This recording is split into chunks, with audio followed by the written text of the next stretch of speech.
आज के इस वीडियो में हम स्टडी करेंगे वाइल लूप्स।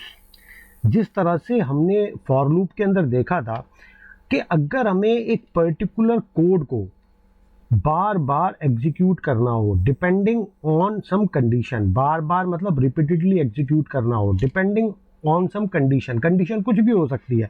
जैसे हमारे को नंबर ऑफ टाइम्स एग्जीक्यूट करना है 10 बार, 10 टाइम्स, 20 टाइम्स, 30 टाइम्स, 40 टाइम्स, और या फिर हमारी कोई कंडीशन हो जो हमारी मेट हो जाए, तो हम क्या यूज करते हैं, या तो फॉर लूप या फिर हम वाइल लूप। फॉर लूप्स हम पढ़ चुके हैं, आज हम करेंगे वाइल लूप्स। और सबसे पहले we want to discuss about the syntax of the while loop, कि हम वाइल लूप को बेसिकली लिखते कैसे हैं। तो हम इसका सिंटैक्स के अंदर, in the syntax of the while loop, first we use the keyword that is the while keyword. Okay, while is a keyword. Then within the round brackets हम क्या करते हैं, यहाँ पर कंडीशन प्रोवाइड करते हैं, और कंडीशन के अंदर these are the opening brackets of the while loop and these are the closing brackets of the while loop. और इन ब्रैकेट्स के अंदर हम यहाँ पर बॉडी का मतलब है हम यहाँ पर वो कोड प्रोवाइड करते हैं विद इन दीज ब्रैकेट्स। कौन से ब्रैकेट्स के अंदर? ये ओपनिंग ब्रैकेट और क्लोजिंग ब्रैकेट के अंदर हम वो कोड प्रोवाइड करते हैं जो हमारे को रिपीटेडली एग्जीक्यूट करना है या फिर कुछ नंबर ऑफ टाइम्स हमारे को एग्जीक्यूट करना है। और ये जो कंडीशन होती है, कौन सी कंडीशन? ये जो हम यहाँ पर कंडीशन देते हैं ना, यहाँ पर ये कोई भी एक्सप्रेशन हो सकता है। It can be any expression. Expression का मतलब क्या होता है कि ऐसा एक्सप्रेशन जो रिजल्ट, जिसका रिजल्ट कोई भी बुलियन वैल्यू हो। बुलियन वैल्यू का मतलब its value can either be true और its value can either be false. क्योंकि जब जब ये लूप कब तक आइटरेट करेगा? ये लूप तब तक आइटरेट करेगा जब तक ये कंडीशन क्या रहेगी? ट्रू रहेगी। जब तक ये कंडीशन ट्रू रहेगी ये लूप आइटरेट करता रहेगा इस तरह से। It keep on iterating. और जैसे ही ये कंडीशन क्या हो जाएगी? फॉल्स। जैसे ये कंडीशन हो जाएगी फॉल्स, इसका आइटरेशन बंद होगा और कंट्रोल कहाँ पर आ जाएगा? कंट्रोल वाइल लूप की बॉडी के बाहर आ जाएगा यहाँ पर। तो एक्सप्रेशन के अंदर जैसे हमने पढ़ा था आपके रिलेशनल ऑपरेटर्स, तो एक्सप्रेशन के अंदर हम कौन से ऑपरेटर्स यूज करते हैं? Suppose less than equal to, greater than equal to, greater than equal to, या फिर double equal to, this is the equality operator, और नॉट इक्वल टू। तो हम ये 6 एक्सप्रेशंस इसके अंदर यूज करते हैं। तो जब भी हम ये एक्सप्रेशंस को यूज करते हैं ना, इन सारे एक्सप्रेशंस को, तो इन एक्सप्रेशंस का हमेशा आउटपुट क्या आता है? आइदर द ट्रू वैल्यू और द फॉल्स वैल्यू। तो हम अब प्रोग्राम के अंदर इनको यूज करके देखेंगे कि हम वाइल लूप्स को किस तरह से डिजाइन करते हैं। अब इसके लिए हम अपना ओपन करते हैं एडिटर, जो है आपका VS कोड, और VS कोड एडिटर के अंदर हम एक फाइल बना देते हैं और हम इस फाइल को नेम करते हैं while_1.java। ये जितने भी प्रोग्राम्स हैं सब मैं आपको अवेलेबल कराऊंगा डिस्क्रिप्शन सेक्शन के अंदर। उन सब प्रोग्राम्स का लिंक होगा जैसा मेरा बाकी की क्लासेस में होता है। while_1 हमने क्लास का नाम रख दिया, और उसके बाद हमने क्या किया, यहाँ पर मेन मेथड हमने डिज़ाइन कर दिया। अब हम यहाँ पर एक कंट्रोल वेरिएबल लेते हैं। कंट्रोल वेरिएबल मतलब जो इसके आइटरेशन को कंट्रोल करेगा। किसके आइटरेशन को? वाइल लूप के। अब हम यहाँ पर वाइल पर एक कंडीशन दे देते हैं। हमने कंडीशन दी less than is equal to 5। Basically हमारे इस वाइल लूप का बनाने का पर्पस क्या है कि आउटपुट में ये केवल हमारे को 1 से लेकर के 5 तक की काउंटिंग देगा। तो हम इसको इनिशियलाइज कर देते हैं 1 से 5 तक की काउंटिंग हमारी आउटपुट में यहाँ पर प्रिंट हो जानी चाहिए। अब हम यहाँ पर एस आउट स्टेटमेंट दे देते हैं, system.out.println, और हम सिंपल यहाँ पर i की वैल्यू को प्रिंट कर देते हैं। और साथ में हमें क्या करना पड़ेगा? उस वेरिएबल को अपडेट करता रहना पड़ेगा। हम यहाँ पर इस तरह से वेरिएबल को अपडेट करते रहेंगे। एक बार है ना, हम इसका आउटपुट देख लेते हैं कि आउटपुट इसका क्या आता है। हम इस प्रोग्राम को रन करते हैं। रन करने के बाद जब हम इसका आउटपुट देखते हैं तो आप ये देखिए आपके ना आउटपुट में सारे के सारे वेरिएबल्स आपके आ गए। एक बार हमें इस प्रोग्राम को लाइन बाय लाइन और एग्जीक्यूट करा करके देखते हैं मैन्युअली। अब यहाँ पर हमने पहले तो एक कंट्रोल वेरिएबल को लूप से बाहर हमारे को इनिशियलाइज करना पड़ता है। तो हमने यहाँ पर कंट्रोल वेरिएबल कौन सा ले लिया? i = 1। हमने इस कंट्रोल वेरिएबल को यहाँ पर इनिशियलाइज करा लिया। इसको इनिशियलाइज कराने के बाद हमें यहाँ पर कंडीशन प्रोवाइड करनी पड़ती है। अब ये देखिए, ये तो कंडीशन है i <= 5, ये या तो इवेल्युएट होगी ट्रू वैल्यू में या फॉल्स वैल्यू में। मतलब या तो i 5 से छोटा है या फिर छोटा नहीं है तो ट्रू, नहीं है तो फॉल्स। और ये सिंपल यहाँ पर क्या कर रहा है, आई की वैल्यू को यहाँ पर ये प्रिंट कर रहा है और हमने यहाँ पर इस वेरिएबल को सिंपल अपडेट किया है। तो जैसे हमारा ये लूप आइटरेट होता है तो इनिशियली हमने कंट्रोल वेरिएबल की वैल्यू क्या ली है, आई इज इक्वल टू 1 यहाँ पर। उसके बाद वो इस लाइन पर आएगा, इस कंडीशन को चेक करेगा, 1 is less than equal to 5, 1 is less than equal to 5, तो कंडीशन क्या होगी, ट्रू। अब ये क्या करेगा, आई की वैल्यू को आउटपुट में प्रिंट कर देगा और आई की वैल्यू हमारी क्या है, आई की वैल्यू है हमारी 1, आउटपुट में हमारे को 1 मिल गया। अब इस लाइन के ऊपर आएगा, इस लाइन के ऊपर उसने क्या किया कि आई की वैल्यू को इंक्रीमेंट कर दिया। अब हमारी आई की वैल्यू क्या हो गई, 2। अब ये हमारा कंट्रोल यहाँ से सीधा कहाँ पर जाएगा, इस कंडीशन के पास। अब वो कंडीशन में देखेगा कि 2 is less than equal to 5, हाँ भाई 2 is less than equal to 5। अब ये क्या करेगा, यहाँ पर 2 को प्रिंट कर देगा, हमें आउटपुट में क्या मिल जाएगा, 2। और फिर ये इस वाली लाइन के ऊपर आएगा और इस वाली लाइन के अंदर क्या करेगा, ये आई की वैल्यू को इंक्रीमेंट कर देगा। अब आई की वैल्यू क्या हो गई, 3। इस तरह से पहले हमारे को आउटपुट में 3 मिलेगा, 4, अब 5। सपोज हमने यहाँ पर 5 को प्रिंट कर दिया, अब लास्ट में 5 को, अब इसने आई की वैल्यू को इंक्रीमेंट कर दिया। अब आई की वैल्यू कितनी हो गई, आई की वैल्यू आपकी हो गई 6। अब हमारा कंट्रोल कहाँ जाएगा, हमारा कंट्रोल यहाँ पर जाएगा। अब ये देखेगा कि कंडीशन 6 के 6 is less than equal to 5, ये कंडीशन कौन सी होगी, फॉल्स कंडीशन। अब हमारा लूप टर्मिनेट हो जाएगा और हमारा कंट्रोल कहाँ आ जाएगा, वाइल लूप से बाहर, मतलब हमारा कंट्रोल ये यहाँ पर आ जाएगा। अच्छा, अगर हम इसको कंपेयर करें फॉर लूप से, तो फॉर लूप के अंदर हम क्या करते हैं, पहले तो हम कंट्रोल वेरिएबल को इनिशियलाइज करते हैं कि int I is equal to 1 इस तरीके से। और वो काम ये देखिए, जो काम हमने फॉर लूप में यहाँ किया है वो हम वाइल लूप के अंदर कहाँ करते हैं, वो काम हम वाइल लूप में बॉडी से बाहर करते हैं। बॉडी से बाहर कहाँ करते हैं, बॉडी से बाहर हमने उस काम को किया हुआ है यहाँ पर कि int I is equal to 1, ठीक है, आपका ये काम हो गया। उसके बाद हम फॉर लूप के अंदर क्या करते हैं, हम कंडीशन देते हैं कि I is less than equal to 5। वो कंडीशन हमारी कौन सी है, ये रही कंडीशन। और वो वाइल लूप के अंदर कंडीशन कहाँ है, वो वाइल लूप के अंदर कंडीशन आपकी यहाँ आ जाती है। और फिर तीसरा हम इसके अंदर क्या करते हैं, फॉर लूप के अंदर फिर अपडेट देते हैं, इसको क्लोज करके फिर हम यहाँ पर ये बॉडी प्रोवाइड करते हैं। बॉडी के अंदर हम ये 1 to 5 नंबर प्रिंट कर सकते हैं, जैसे हमने system dot out dot println statement यहाँ ली है, आप यहाँ पर वाली स्टेटमेंट लिख सकते हो। तो हमने जो ये अपडेशन वाली स्टेटमेंट यहाँ पर फॉर लूप के अंदर लिखी, वो स्टेटमेंट कहाँ आ गई, वो स्टेटमेंट यहाँ पर आ गई। तो तीनों चीज़, जैसे फर्स्ट पार्ट हो गया, ये सेकंड पार्ट हो गया और ये थर्ड पार्ट हो गया। इसी तरह से फॉर लूप को हमने एक तरह से सिंटैक्स चेंज किया है बस फॉर लूप का वाइल लूप के अंदर। तो अब क्वेश्चन ये उठता है कि हम बार बार यहाँ पर ये फॉर लूप को ही क्यों ना यूज़ करते हैं, इसी लूप को यूज़ करें, हमें वाइल लूप की ज़रूरत क्या है।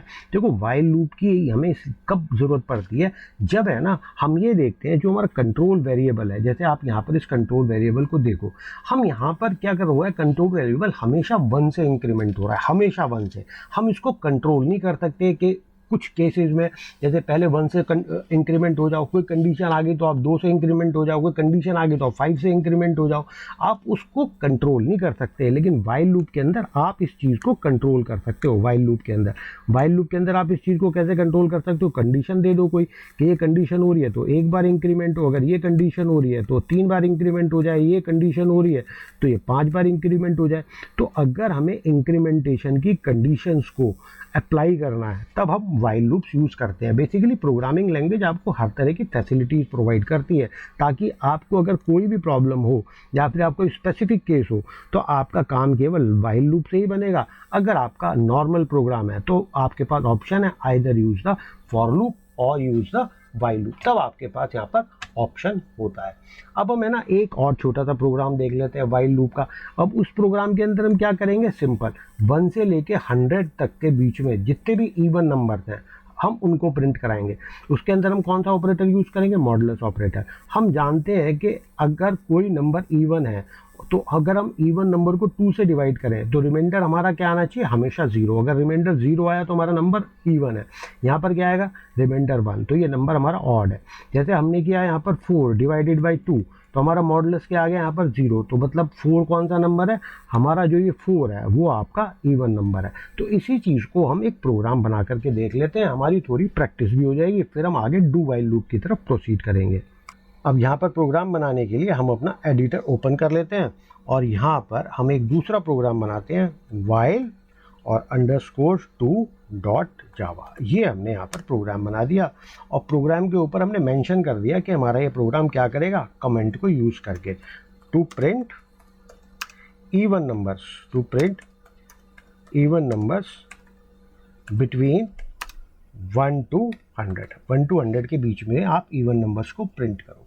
तो यहाँ पर हमारे को क्या करना पड़ेगा, यहाँ पर पहले हमें कंट्रोल वेरिएबल को डिक्लेयर करना पड़ेगा मेन मेथड के अंदर। तो हम यहाँ पर ले लेते हैं integer i is equal to 1, क्योंकि हमारे को 1 से 100 तक हमारे को नंबर प्रिंट कर रहे हैं, इसलिए हमने i की वैल्यू को 1 से इनिशियलाइज कर दिया यहाँ पर।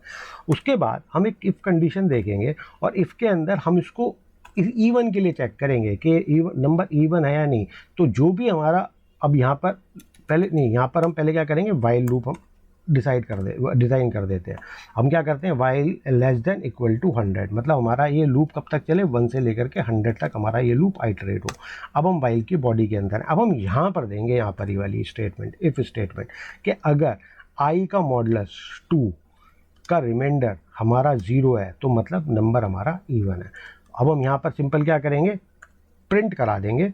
और हम प्रिंट क्या करा देंगे, हम ये पढ़ा देंगे तो नंबर इज़ इवन, मतलब हमारा वो नंबर इवन नंबर है। तो हमने यहाँ पर नंबर को प्रिंट करा दिया, क्योंकि हम इसको एक ही लाइन में प्रिंट कराना चाहते हैं। तो इसके बाद हमने कॉन्कैटिनेशन ऑपरेटर लगा के कुछ नंबर्स के बीच में गैप दे दिया, एक ही लाइन में आए, तो इसलिए हमने यहाँ पर ln को यहाँ पर हमने यूज़ कर लिया।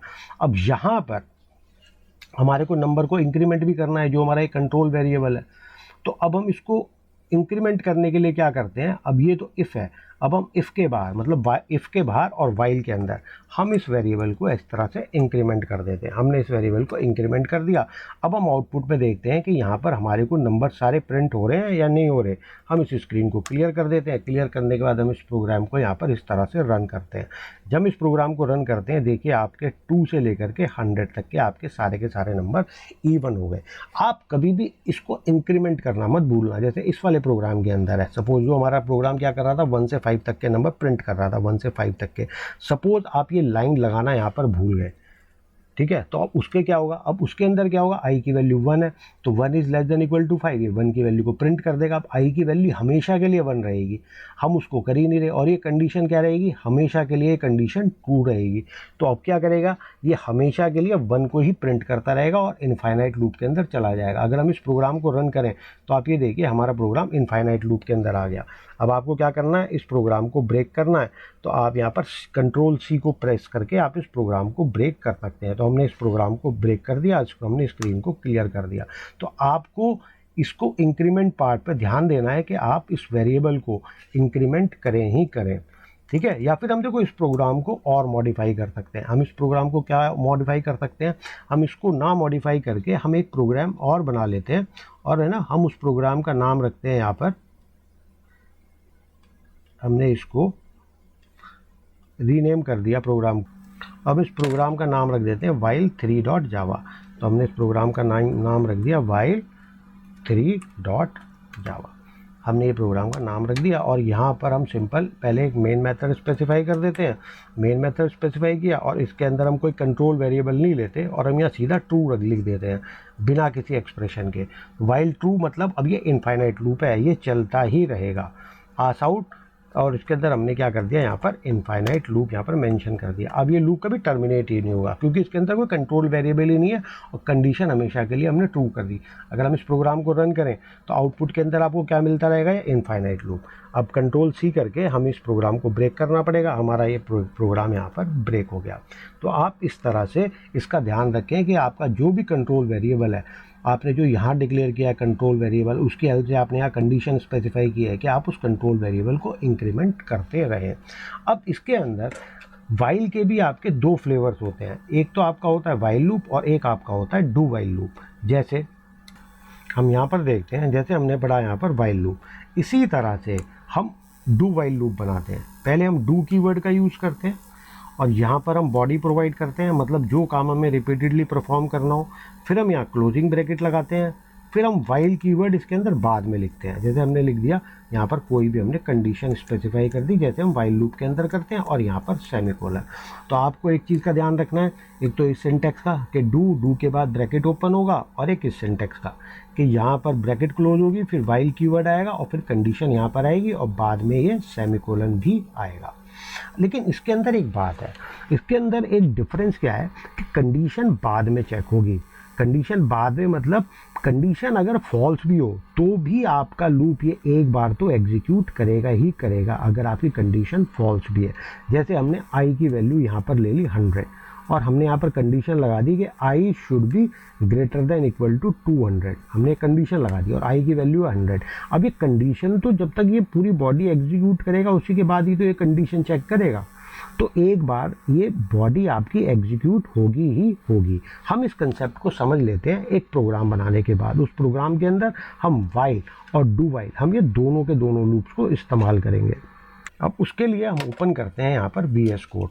हमने यहाँ पर VS कोड ओपन कर लिया और हमने एक यहाँ पर नया प्रोग्राम बना लिया और उस प्रोग्राम का हमने नाम रखा यहाँ पर वाइल और यहाँ पर for.java। अब हम इसके अंदर है ना डू वाइल को डेमोन्स्ट्रेट करते हुए देखेंगे कि फॉल्स कंडीशन के अंदर भी क्या एक बार एग्जीक्यूट करता ही करता है। तो उसके लिए हम क्या करते हैं, पहले तो हमें ना सिंपल सा एक वाइल लूप बना देते हैं और वाइल लूप बना करके मेरे पास बना हुआ है वाइल लूप, मैं उसको यहाँ पर सीधा यूज़ कर लेता हूँ। अब यहाँ पर हमने क्या किया कि सिंपल एक वाइल लूप हमने डिज़ाइन कर दिया मेन मेथड के अंदर। हमने एक कंट्रोल वेरिएबल यहाँ पर इनिशियलाइज़ कर लिया। वाइल के अंदर हमने यहाँ पर ये आपकी ये कंडीशन सेट कर दी कि i is less than equal to 10, मतलब ये सिंपल 0 से 10 तक के नंबर्स को प्रिंट करेगा। हमने नंबर्स को प्रिंट करा दिया और हम एक एक बार इंक्रीमेंट करते रहे। ये लाइन तो केवल हमारे को नेक्स्ट लाइन में ले आएगी। एक बार अगर हम सिंपल इस प्रोग्राम को रन करके देखें तो एक तरह से हम एक्सपेक्ट करेंगे कि 0 से 10 तक के नंबर हमारे आउटपुट के अंदर आ जाएंगे। जैसे आप देख सकते हैं कि 0 से 10 तक के नंबर हमारे आउटपुट में आ गए। अब हम यहाँ पर यही काम क्या करेंगे, डू वाइल लूप से करेंगे। तो डू वाइल लूप के लिए हम एक कंट्रोल वेरिएबल डिक्लेयर कर लेते हैं। हमने कहा j is equal to 0, j is equal to 0। अब हमने पहले यहाँ पर क्या यूज़ किया, डू के बाद हम क्या करेंगे, यहाँ पर एस आउट करेंगे और एस आउट के अंदर हम यहाँ पर प्रिंट करेंगे i प्लस और यहाँ पर हमने गैप दे दिया। मतलब इसके अंदर भी हम सेम काम करेंगे। सेम काम मतलब हम यहाँ पर नंबर्स को प्रिंट कराएंगे, लेकिन कंडीशन हम बाद में देंगे। तो हमने यहाँ पर कंडीशन दे दी कि while i is less than equal to 10, i is less than equal to 10, और हम भूल गए यहाँ पर इंक्रीमेंट करना वेरिएबल को, नहीं तो इनफाइनाइट लूप हो जाएगा। हमने यहाँ पर i की वैल्यू को इंक्रीमेंट कर दिया सिंपल इस तरीके से, ठीक है। अब हम एक्सपेक्ट करते हैं कि दोनों लूप बिल्कुल एक तरह से बिहेव करेंगे। एक बार हमें ना दोनों लूप्स का आउटपुट देख लेते हैं। पहले आपका इस वाले वाइल लूप का आउटपुट आएगा, फिर आपका डू वाइल लूप का आउटपुट आएगा। हमने इसको यहाँ पर रन किया। जब हमने रन किया तो आउटपुट में आप देख सकते हैं, यहाँ पर हमने जब इसको रन किया, अच्छा यहाँ पर हमने system.out.println ये यहाँ पर आपका आउटपुट केवल एक बार आ रहा है। हमने यहाँ पर हमने कंडीशन में हमने यहाँ पर j लिखना भूल के, तो हमने यहाँ पर ये j लिख दिया और यहाँ पर भी हमने j is less than equal to 10 लिखना है, ठीक है। और यहाँ पर भी हमारे को j प्लस प्लस करना है। हमने यहाँ पर क्योंकि हमने ये लूप बनाया j, हमारा कंट्रोल वेरिएबल यहाँ पर j है। i वाला कंट्रोल वेरिएबल हमारा ऊपर वाले लूप के लिए था, वाइल लूप के लिए, और j हमारा कंट्रोल वेरिएबल इस लूप के लिए। अब हम गैस करेंगे कि आउटपुट में 0 to 10 हमारा दो बार प्रिंट हो जाएगा। तो पहली बार ये वाइल लूप का आउटपुट है और दूसरी बार ये डू वाइल लूप का आउटपुट है। अब ये देखिए, अगर हम इस वाली कंट्रोल स्टेटमेंट को यहाँ से हटा दें, क्योंकि ये इंक्रीमेंट बाद में कर रहा है, हम कहें कि हमारे को इंक्रीमेंट पहले करना है और हमारी कंडीशन क्या है कि ये लूप आपका केवल कहाँ तक चलना चाहिए, 10 तक चलना चाहिए। तो आप ये देखिए एक बार, ये फॉल्स कंडीशन के अंदर भी चलेगा। मतलब हमारे को अब यहाँ पर नंबर मिलेगा 1 to 11, क्योंकि 0 को ये प्रिंट ही नहीं करेगा। 0 को क्यों नहीं प्रिंट करेगा, क्योंकि 0 की वैल्यू यहाँ पर 1 आ जाएगी, तो यहाँ पर ये क्या प्रिंट करेगा 1। ऐसे ही चलता रहेगा 10 तक। उसके बाद ये वैल्यू 11 कर देगा और 11 को भी प्रिंट कर देगा। हालांकि 11 प्रिंट नहीं होना चाहिए, पर क्योंकि ये डू वाइल लूप है, जब ये डू वाइल लूप है तो एक बार ये फॉल्स कंडीशन के लिए चलेगा ही चलेगा। तो यहाँ पर 11 के बाद ये 11 को प्रिंट कर देगा, फिर कंडीशन क्या देगा, 11 is less than equal to 10। ये कंडीशन फॉल्स है, तब ये टर्मिनेट होगा। तो हम आउटपुट में इसको एक बार वेरीफाई कर देते हैं और ये देखिए यहाँ पर ये तो ऊपर वाले वाइल लूप ने प्रिंट किया 0 to 10, और लेकिन नीचे वाले डू वाइल लूप एक बार फॉल्स कंडीशन के लिए भी एग्जीक्यूट हो गया। तो अगर आपसे कोई पूछे कि what is the difference between the while loop and do while loop, तो आपको यही बताना है कि do while loop execute at least once even if the condition is false. अगर कंडीशन हमारी फॉल्स भी है तो भी आपका ये लूप एक बार एग्जीक्यूट होता ही होता है, ठीक है। अब हमने जावा के जितने भी कंसेप्ट थे, डाटा टाइप्स थे, लूपिंग कंस्ट्रक्ट थे, आपके एरेज थे, 2D एरेज थे, 3D एरेज थे, मतलब जितने भी सिंटैक्स थे, हमने जावा के वो सारे इंटेक्स कवर अप कर लिए। अब हम अगले वीडियो से आएंगे मेन प्रोग्रामिंग के अंदर, मतलब हम क्लासेस को डिफाइन करेंगे कि ऑब्जेक्ट ओरिएंटेड प्रोग्रामिंग के अंदर क्लासेस क्या होती हैं, हम क्लासेस क्यों बनाते हैं और हम क्लासेस कैसे बनाते हैं। तो एक तरह से हम अगले वीडियो से स्टार्ट करेंगे ऑब्जेक्ट ओरिएंटेड प्रोग्रामिंग। ठीक है, आज के लिए इतना ही। अगले वीडियो में हम शुरू करेंगे क्लासेस के साथ। Okay, bye.